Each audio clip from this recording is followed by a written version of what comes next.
It looks dangerous, and it is.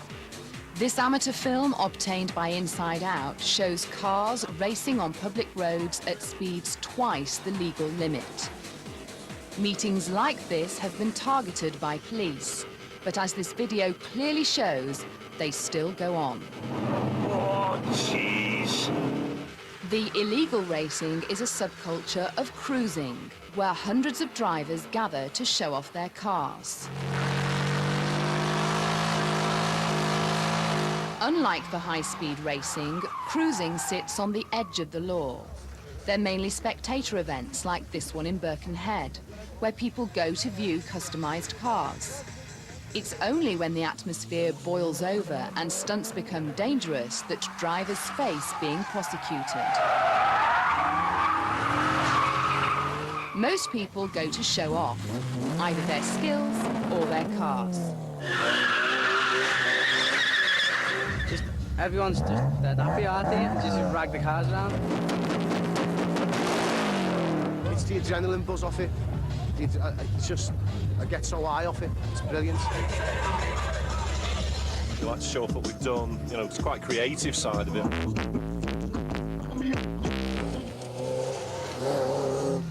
Boys and their love of fast cars is nothing new, but the cruise scene, it has given them a new outlet. These meets are becoming more and more organised because of the internet, and they're becoming increasingly popular right across the northwest.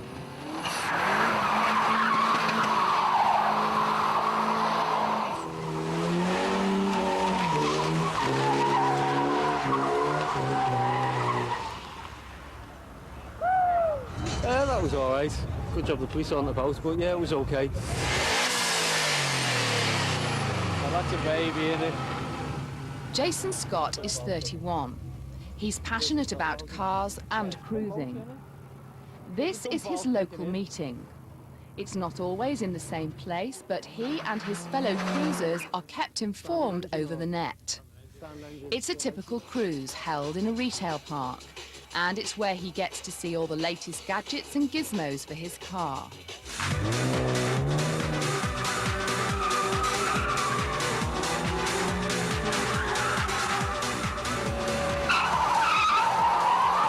But it's also a place where they can arrange their illegal races. Jason is close to the heart of cruising and knows what happens away from the shoppers' car parks. He's seen illegal racing taking place. You're talking about racing on the roads? Yeah, that does happen, yes. That happens now? Yeah, that happens now. Not in the car parks, but, you know, on the industrial sites and things like that, where it's very quiet. You can achieve speeds of 150, 160 mile an hour if the road's long enough. On a public road? On a public road. Two cars side by side racing each other? Yeah, head to head, neck and neck. That has to be dangerous. I mean, you're obviously getting up to high speeds. Yeah, but I don't see why high speed's dangerous if it's in a controlled manner. And like I say, it's dangerous doing, you know, 100 mile an hour in a 30 mile an hour zone at rush hour. That's very dangerous. But, you know, on an industrial estate at midnight, when there's no cars about, you know, yeah, it is dangerous, but not as dangerous as what it could be. What a toy! What a toy! I wholeheartedly condemn illegal racing. Illegal racing is part of the inherent culture of the boy racer. Due to our good work with the genuine cruisers, we've actually got a great deal of information that have been gleaned from them, and we've actually been able to prevent a number, or we believe prevent a number, of actual illegal street races taking place. This tape, obtained by Inside Out investigators, clearly shows the excitement illegal racing generates for those involved. What a rush! Drivers are pushing their cars to the limit in head-to-head races and speed contests.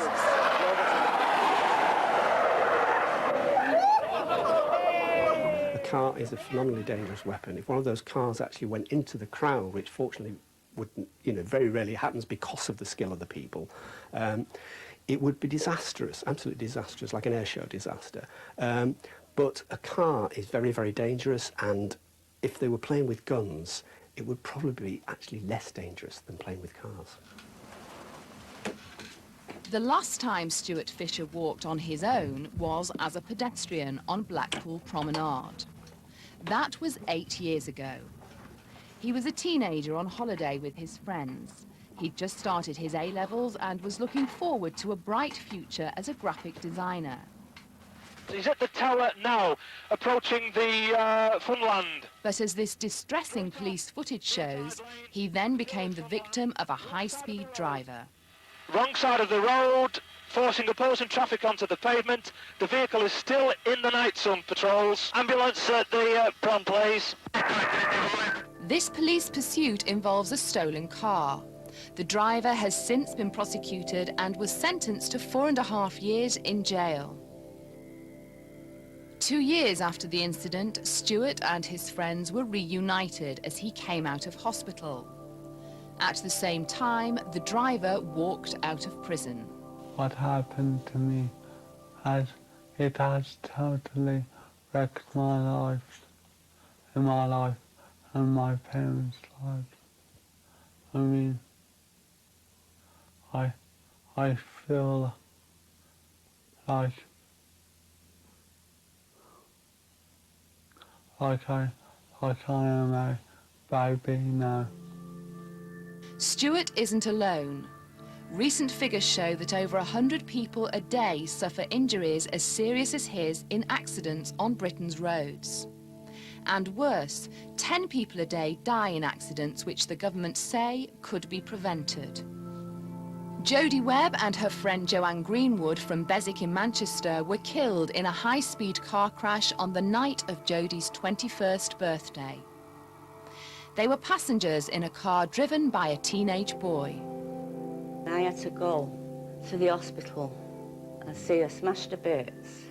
And then when the police took me home, all the birthday cards and all the presents for her 21st birthday was there unopened. It's been 2 years since June Webb lost her daughter Jodie.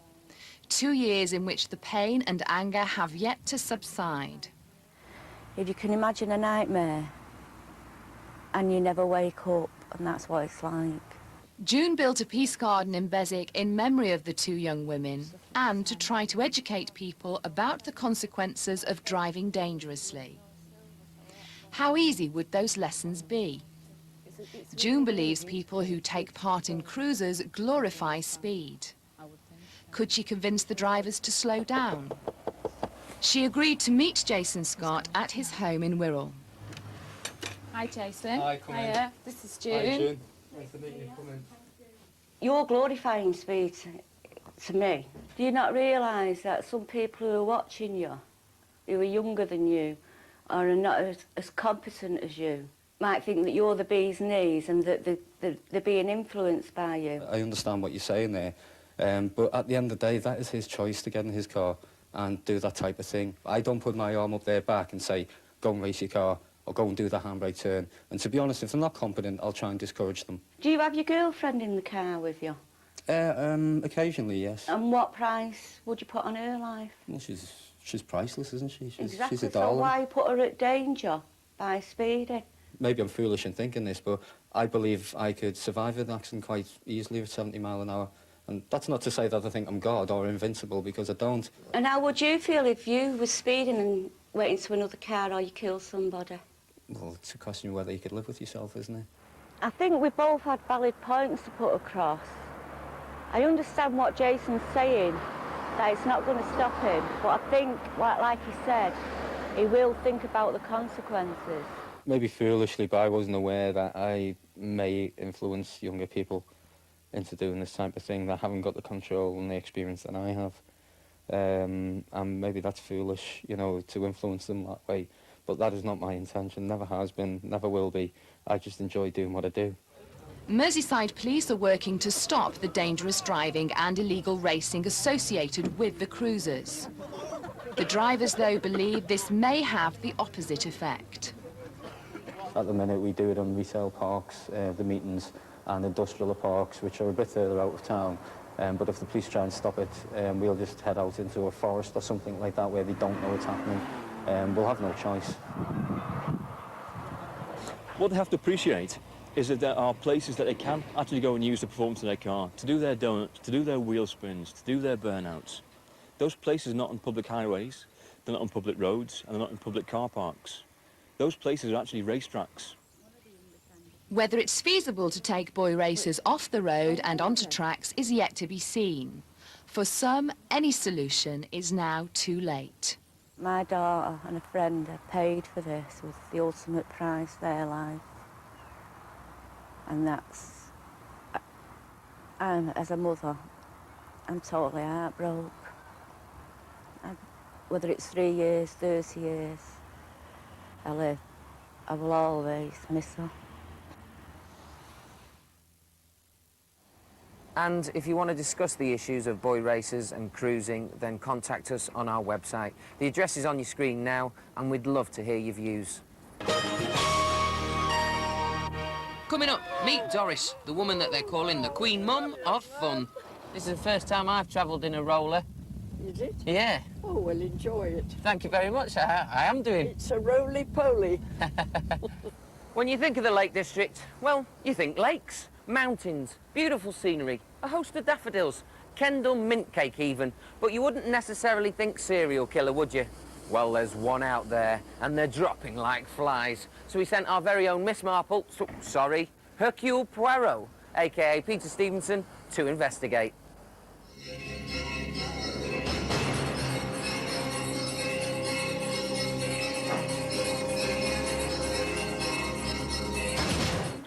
There's been a murder, and it looks like there's a serial killer on the loose here at this quaint lakeside